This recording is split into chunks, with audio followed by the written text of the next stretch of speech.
সাইদ ভাইয়ের মা,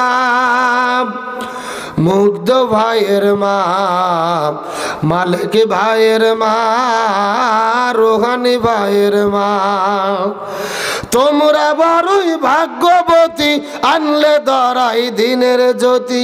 সালাম জানাই তোমায় ফেরেশতা, সালাম জানাই তোমায় ফেরেশতা।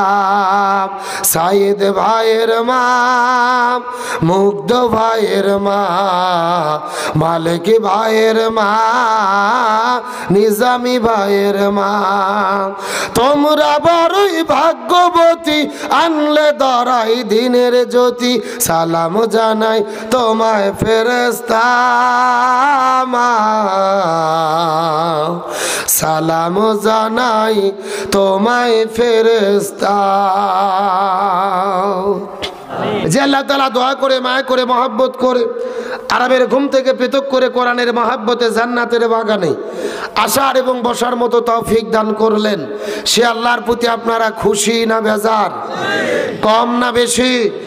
যদি হয়ে থাকেন খুশি, মুখে নিয়ে হাসি, উঁচু করে কাল্লা চিৎকার করে পড়তেছে আলহামদুলিল্লাহ। আরো জোরে বলি আলহামদুলিল্লাহ।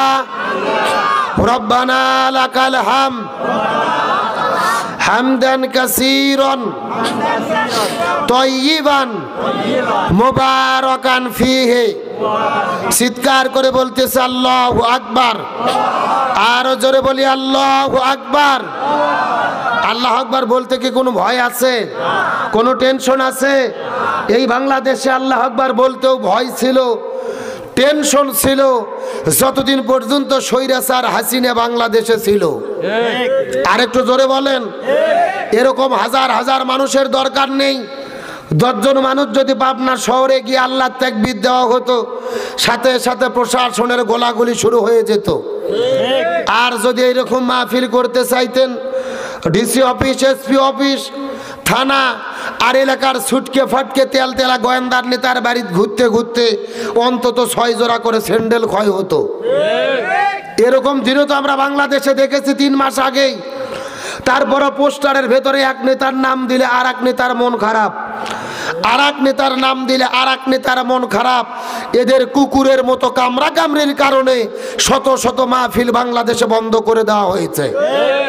তার বাস্তব সাক্ষী গত বছরে আপনারা দেখেছেন পাবনা মানুষের মিলন মেলা, লক্ষ লক্ষ মানুষ যেই মাহফিলে উপস্থিত হয়, শহীদ আল্লামা দিলওয়ার হোসেন সাইদির স্মৃত বিজড়িত দারুল আমান ট্রাস্টে মুফতি আমির হামজার মাহফিলকে জালেমেরা বন্ধ করে দিয়েছিল। আল্লাহ তাআলা স্বাধীন একটি দেশ আমাদেরকে দান করেছেন। খুশি না বেজার?